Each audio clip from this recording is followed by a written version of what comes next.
السلام علیکم، میں اپنے یوٹیوب چینل اردو سیکھیے نورین کے ساتھ میں آپ سب کو خوش آمدید کہتی ہوں۔ آج ہم جماعت ہشتم کے نئے سبق ادب کی اہمیت کا اگلا حصہ پڑھیں گے۔ لفظ ادب دو معنوں میں استعمال ہوتا ہے۔ ایک معنی میں یہ دوسروں کی عزت، تکریم، احترام کے لیے استعمال ہوتا ہے، یعنی رسپیکٹ کہتے ہیں با ادب با نصیب۔ دوسرے معنوں میں ادب وہ ہے جس میں انسانی زندگی کا اور اس سے وابستہ ہر شے کا مطالعہ کیا جاتا ہے۔ وابستہ یعنی تعلق رکھنے والی شے، چیز۔ مطالعہ کیا جاتا ہے یعنی اسے پڑھا جاتا ہے اس کے حوالے سے۔ یہ تحریر ایسی ہوتی ہے جسے پڑھ کر نہ تو اکتاہٹ ہوتی ہے یعنی بیزاری، اور نہ پڑھنے والے پر کوئی ذہنی دباؤ پڑتا ہے، بلکہ ایسی تحریر پڑھ کر انسان اپنے آپ کو ہلکا پھلکا محسوس کرتا ہے۔ ادب تخلیقی زبان سے وجود میں آتا ہے اور اس کے لیے زبان پر عبور ہونا لازم ہے، یعنی ضروری ہے کہ آپ زبان بہترین انداز سے جانتے ہوں یا اس کی باریکیوں کو جانتے ہوں۔ یہ بات بھی یاد رکھی جائے کہ ادب دنیا کی ہر زبان میں تخلیق ہوتا ہے۔ عربی، فارسی، چینی، جرمن، انگریزی، پنجابی، سندھی، بلوچی، پشتو، براہوی، غرض دنیا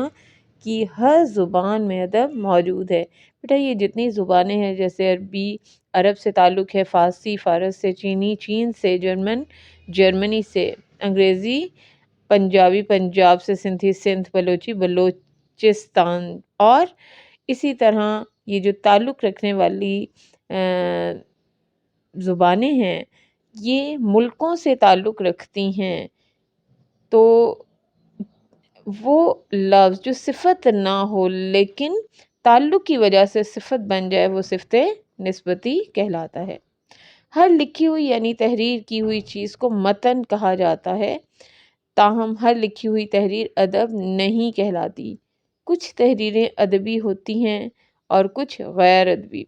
سائنسی، جغرافیائی، نفسیاتی، معاشرتی تحریریں،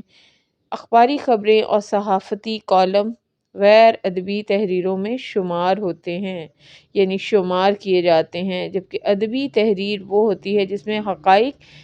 یعنی حق کی جمع مراد سچائی کے ساتھ ساتھ جذبات و احساسات کا باہمی میلاپ ہو۔ انگریزی میں ادب کو لٹریچر کہا جاتا ہے۔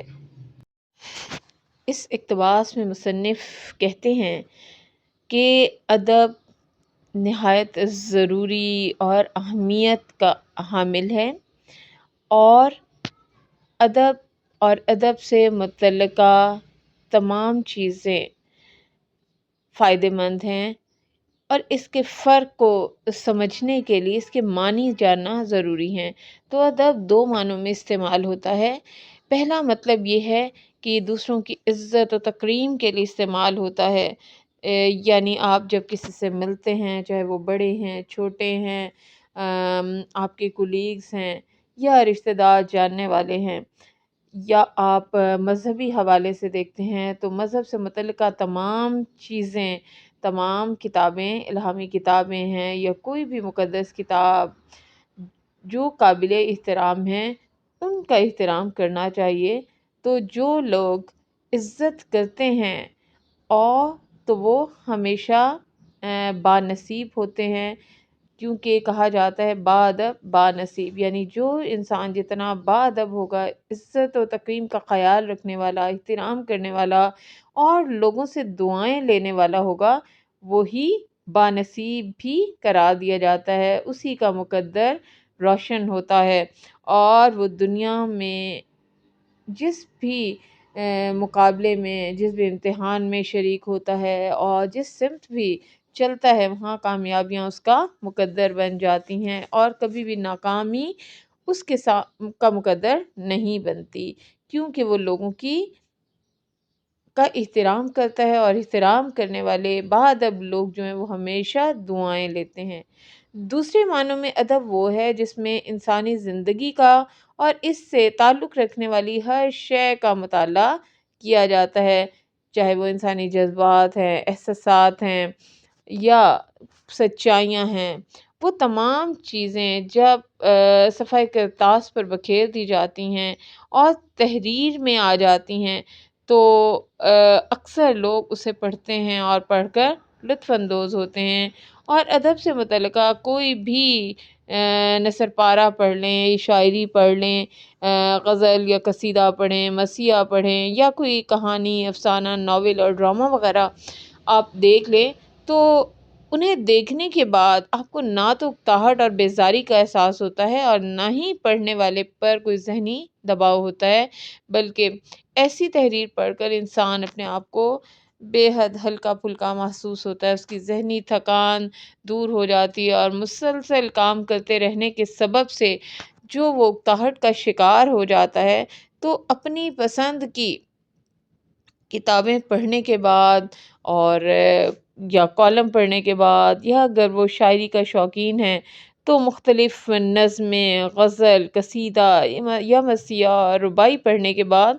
وہ ذہنی تھکاوٹ سے نجات پا جاتا ہے۔ بعض لوگ ایسے ہوتے ہیں جو افسانے، کہانیاں، ناول پڑھ کر لطف محسوس کرتے ہیں، بعض سفر نامے پڑھنے میں دلچسپی محسوس کرتے ہیں، تو جب وہ ادب سے متعلقہ کوئی بھی تحریر پڑھتے ہیں تو ان کی بیزاری، ان کی اکتاہٹ، ان کی تھکاوٹ دور ہو جاتی ہے، اور وہ اپنے آپ کو نہایت ہلکا پھلکا محسوس کرتے ہیں۔ انہیں لگتا ہے کہ جیسے ان کی تمام اکتاہٹ اور بیزاری دور ہو گئی ہے، ان کی ساری تھکاوٹ دور ہو گئی ہے، اور وہ اپنے آپ کو تازہ دم محسوس کر رہے ہیں۔ ادب تخلیقی زبان سے وجود میں آتا ہے، اور اس کے لیے زبان پر عبور ہونا لازم ہے، یعنی جس بھی زبان میں ادب تحریر کیا جا رہا ہے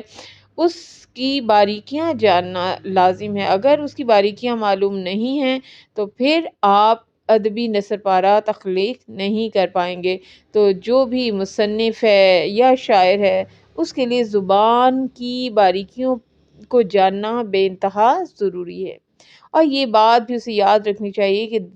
ادب دنیا کی ہر زبان میں تخلیق ہوتا ہے، چاہے وہ دنیا کے کسی بھی گوشے میں رہتا ہے، وہاں پر بھی جو بھی زبان بولی جا رہی ہے اس میں کچھ نہ کچھ اچھی باتیں ضرور تخلیق کی جا رہی ہیں۔ اسی طرح عربی، فارسی، چینی، جرمن، انگریزی، پنجابی، سندھی، بلوچی، پشتو، براہوی، غرض دنیا کی کوئی زبان ایسی نہیں ہے جس میں ادب موجود نہ ہو۔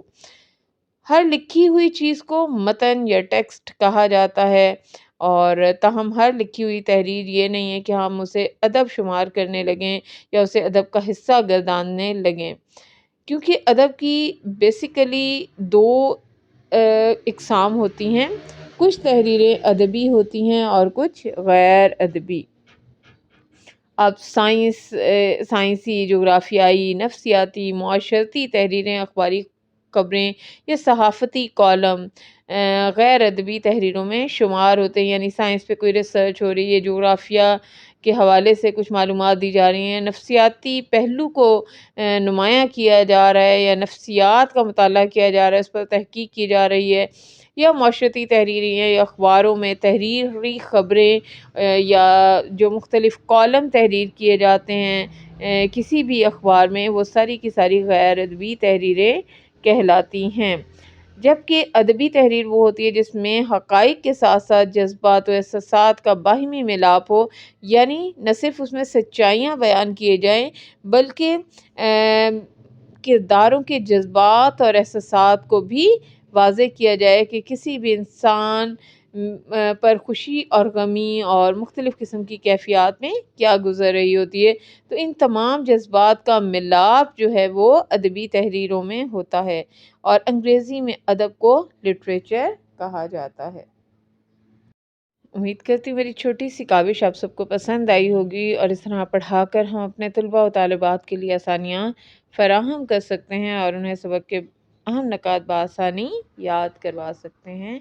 شکریہ۔ اگر آپ کو میری کاوش پسند آئی ہو تو ضرور اپنی رائے کا اظہار کیجیے گا۔